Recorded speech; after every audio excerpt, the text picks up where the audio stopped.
Terve, terve. Kesslan hakkuri 4500C ja sitten siinä on kuormaajana tuossa päällä 600T. Tämmönen tänään. Nää on legendaarisia koneita. Piuhaa pois ja uutta tilalle. Venttiilikaapelia, bokseja, kahvoja näyttää.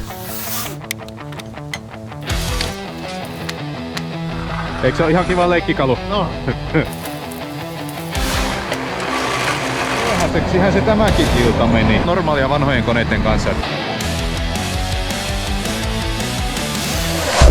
Se tuli tähän pihaan ja tarina on varsin yleinen. Elikkä vanha järjestelmä mykistyi täysin. Mitään ei tapahdu. Ja jotenkin se pitäisi liikkeelle saada. Pahimmat pakkaset varmaan tältä talvelta meni jo, mutta kyllähän tässä nyt vielä. Ainakin huomenna pitäisi vähän vielä kylmentyä. Niin kyllä se varmaan hakkuri halutaan pikkuhiljaa tulille. Kylmä talvi tekee varmaan ihan hyvää tuolle energiapuukaupalle.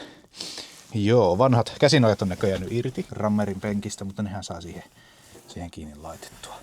Näissä on Parkerin vivut. Mikä tää on? LM3D, eikö tää kahvan malli on? Niin käniväylä vipu, josta lähtee väylä eteenpäin. Pelkästään nämä kahvat on semmoset, että noihin ei oikein hirveästi varaosia saa. Ja sitten täällä sivupaneelissa on tämmönen konttori, niin tuossa myöskin Parkerin näyttö. Sitähän meillä nyt ei ole tietoa, mikä kaikki on mykkäinen ennen kuin enemmän päästään tutkailemaan, mutta kaikki ne korvataan. Oikeastaan voisi tehdä sillä, että onhan tämmöisestä selkeätähän nämä on mikä toiminto toimii mistäkin. Mutta esimerkiksi vaikka tuo lippa, torvenkääntö, niin hetkinen, torvenkääntö, kääntö, lippa. Minkä torvenkääntö? Tämä on varmaan torvenkääntö ylös alas, niin täällä on kääntö vasen oikea. Mutta jos lippa on ylös alas, minä oletan, että nämä on se puhallustorven, tai se mistä se hake tulee, niin niitä kääntää näistä kahdesta, mutta mikäköhän on torvi? Mikä tää kääntö on? No, ei se mitään. Laitetaan piuhat uusiksi ja testataan mikä on mikäkin. Minä nyt sanoisin, että kyllähän nämä selkeät on, kun tuossa on kaikki toiminnot kerrottu näin, mutta ei se niitä kiva tietenkään käyttäessä sitten ole, kun joutuu käsiä irrottamaan kahvoista, jos haluaa torvea kääntää. Ja jos vaikka johonkin pieneen traktorin kärryyn ollaan hakettamassa, niin kyllähän sitä torvea pitää aika paljon käännellä edestakaisin vähän eri kohtaa hakettaa, ettei se kaikki tursua laidan ylitte. Niin sitähän saa sitä käsiä olla heilumassa kahvan ja paneelin välillä koko ajan. Niin minun ratkaisu tähän nyt olisi se, että laitetaan minivivut, jossa niissä vivuissa on nappulapaneelit itsessänsä. Ja yritetään saada kaikki nuo toiminnot niihin kahvan nappuloihin. Ei välttämättä ehkä ihan onnistuta ja toisaalta ei välttämättä nyt ihan tarviikaan. On esimerkiksi nuo kuljetusasuntoliikkeet, tuo torven kaataminen, tuon koko pöydän ylös alas laskeminen ja ne laidat. Nämähän nyt on semmoisia liikkeitä, joita käytetään vain silloin, kun tullaan siihen haketuspaikalle tai kun lähdetään siitä. Niin ne nyt voi olla semmoisia, me voidaan vaikka näyttöön laittaa nappulat, josta niitä ohjataan. Mutta sitten ehdottomasti on torvenkäännöt, eteen taakse syöttö, niin nämä toiminnot on semmoiset, jotka olisi hyvä saada ihan siihen kahvaan, että ei tarvitse kahvoista irrottaa. Pystyy kuormaa käyttämään samaan aikaan kuin niitä muitakin toimintoja nappuloista. Moi! Tuliko katsomaan? Joo. No hyppää tänne vaan.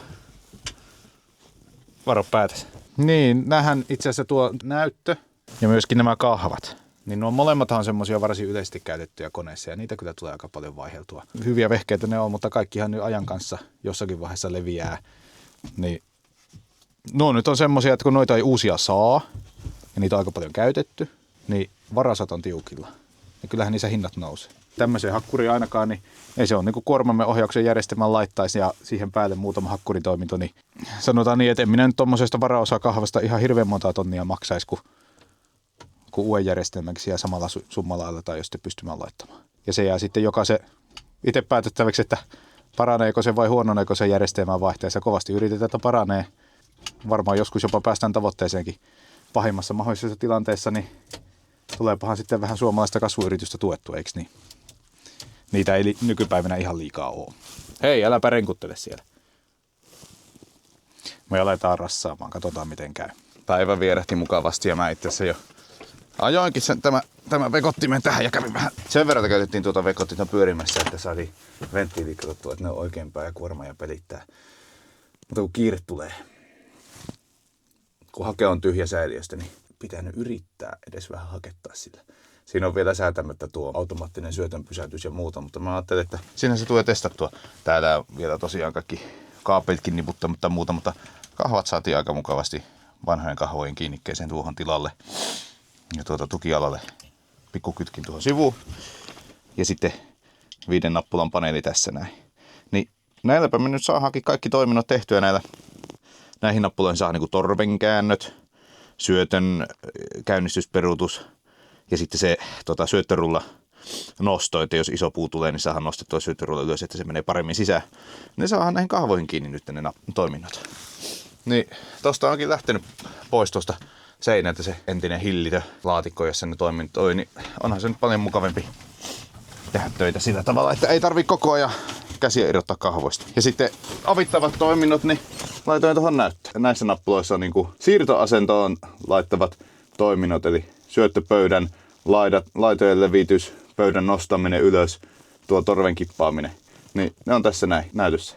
Näitä ei tarvitse työskennellessä käyttää, näitä käytetään vaan silloin, kun tullaan paikalle, aletaan hakettamaan ja kun haketus on lopetettu, niin sitten takaisin pakettiin. Virransyöttöä vielä pitää vähän piuhotella ja siis täällä on tosiaan piuhat kaikki vielä ihan vaan tällä. Päästin testaamaan tätä. Se nyt olisi tärkeää, että saadaan vähän haketta tonne säiliöön, kun talo kylmenee. Mä vetin kameralle jonkun hyvän paikan, niin katsotaan miten tää toimii. Lähteeköhän tää, jaksaako tää lähteä pyörittämään tätä? Eikä se auta muuta kuin kokeilla. Kylmillä öljyllä. Ei jaksa. Ettei se ole jäässä tuo vekot. Pyörii. Pyörikö tonnilla? Aika raskaasti lähtee käyntiin, mutta lähti kuitenkin. Sehän riittää meille. Mun pitäisi... mikä nyt tippuu? Nonni. Kokeillaanpas uusiksi. Jos se siinä edes hetken aikaa pysyisi. Noin. Voi olla, ettei pysy, kun on kylmä ikkuna.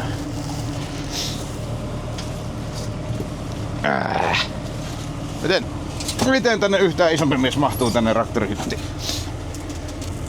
Vastaus taitaa olla, että ei ne ihan oikein niinku mahdukaan. Sitten mä otan kierroksia koneeseen.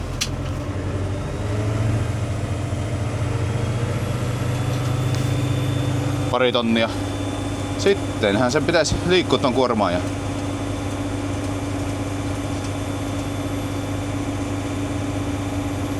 Minkä takia se näin hitaasti liikkuu? Onko öljyt niin kylmät? Vai onko mulla virrat vaan niin vähissä? Mä en tiedä, hei. Ei se nyt haittaakaan tälle amatöörikuskia, että se liikkuu hitaasti. Kyllähän ne siitä lämpiää, kun vähän pyöritellään. Mä luulen, että kyllähän nuo ihan hyvin toimii nuo. Onko mulla nostossa vaan niin pienet milliampeerit, että siitähän saa säädettyä, kun napputetaan vähän sen lisää. Joho! Nyt toimii. No niin, sitten syöttöpöytä. Sehän pyörii. Lippalit. Missäköhän nappuloissa mulla oli täällä kaikki? Noin, tukijalat. Ne sietää olla alhaalla. Jes.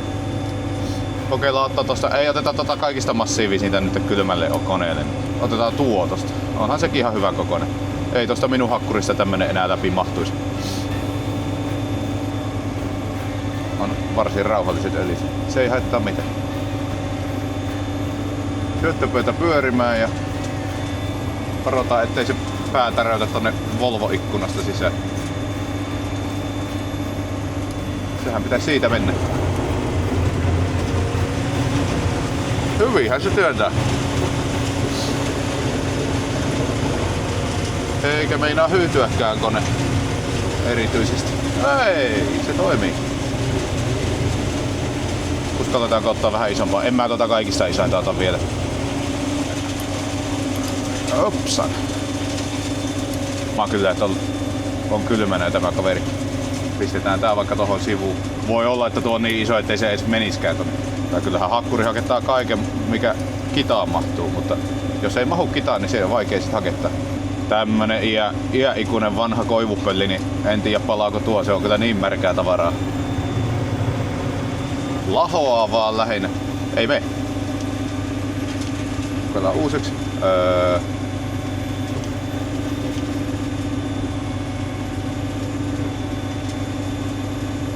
Joo, eipä mee. Pitääkö sitä vähän avittaa?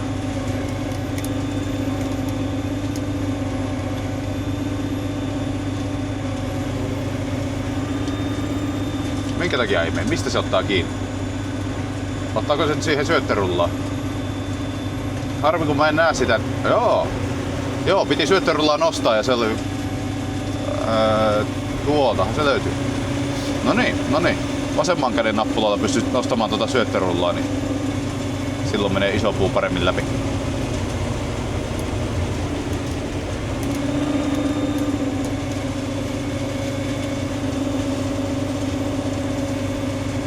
Tää on aika kivaa puuhaa. Mutta en tiedä palaako nämä ikinä kyllä.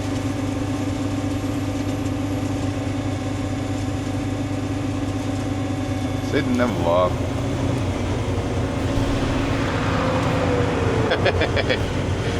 Ei, se tuolle vaan pölyä ulos. Oho. Syötäkö mä liian kovalla vauhdilla sitä, ei kun puu vaan on ihan lahoon.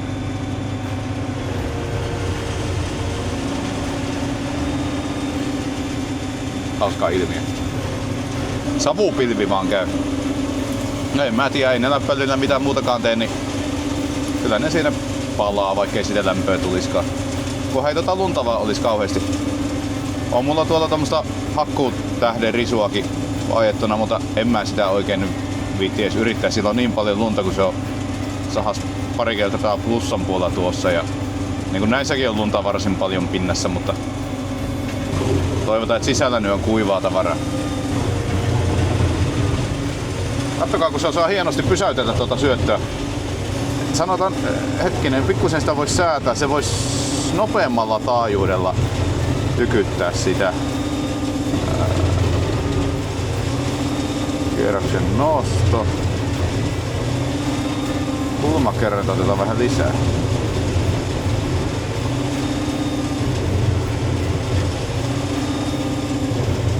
Pysäytysraja kierrosten nosto. Kuinka paljon sen antaa nostaa sitä kierroksia? Pudotetaan tota. Mitenkäs nyt? Pikkusäätöjä. Opsan. Mitä en näe ton? Ai.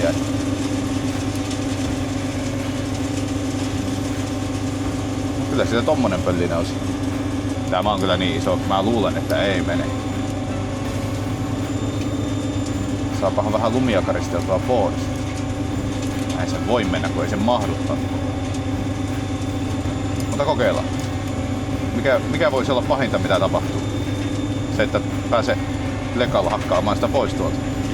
Joo, ei mahu. Siirretään nuo sivuun ja pitää jollakin isolla hydraulihalkojalla alkaa niitä sitten kesällä halkomaan.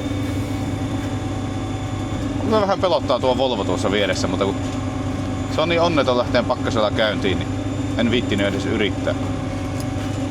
Mikäköhän tämäkin raitapölli.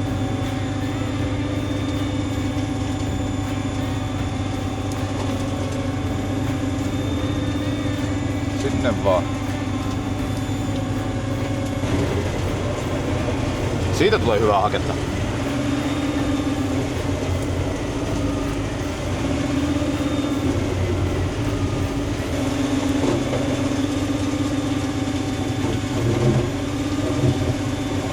Menihän se. Tuo on kyllä hyvä tuo rullan painatus ja nosto, niin sitä voi avittaa tosi mukavasti noita. Hopsan.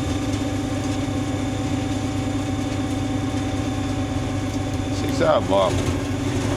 No niin.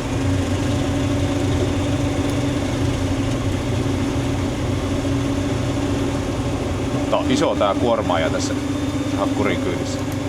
Vähän tällä on napsia noita pöllejä tuolta. Oli siellä vielä tommonen. Joo, ei me pankkoa haketa. Nyt se pankko on siinä menossa sinne hakkuriin. se ei varmaan mene läpi. Tai saattaa se nyt tietenkin mennäkin, mutta palaa huonosti. No ei sinne voi.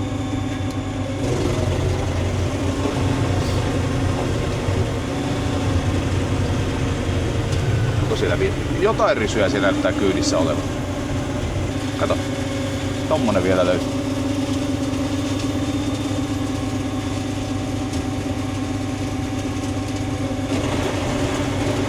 Meneeköhän se tulee väärinpäin? Kyllä se sinne kääntyy. No sitten mä laitan nuo isot takaisin tonne kärryn kyytiin, niin saa ajaa ne tonne takaisin kasalle odottamaan jotain tulevaa päivää. No niin isoja, että ei tuo patruuna näitä jaksanut nostaakaan toisesta päästä. Aika vauhikkaasti menee alaspäin tää kuorma ja näiden isojen pellien kanssa. Näytti Parkerin 70 sieltä pöydältä. Aika pieni pöytä näin ison kuorma ja niin ihmettelen kyllä vähän se. Saattaa olla, että katoin ihan väärinkin tuolla kun näitä kaapeleita laittelin. Sen verran kylmä ja pureva keli oli, että ihan hirveästi en jäänyt siinä pohtimaan. Niin itse asiassa eipä laiteta tuota tuohon, kun tuo pankko on tuossa. Me lasketaan kuormaa tuohon tuelle. On siellä tuolle kourallekin joku paikka, mihin se pitää laskea, mutta minä en siihen kyllä osu, kun en tiedä yhtään. Tonne ei näe niinku mitään, kun tuo laskee tuohon.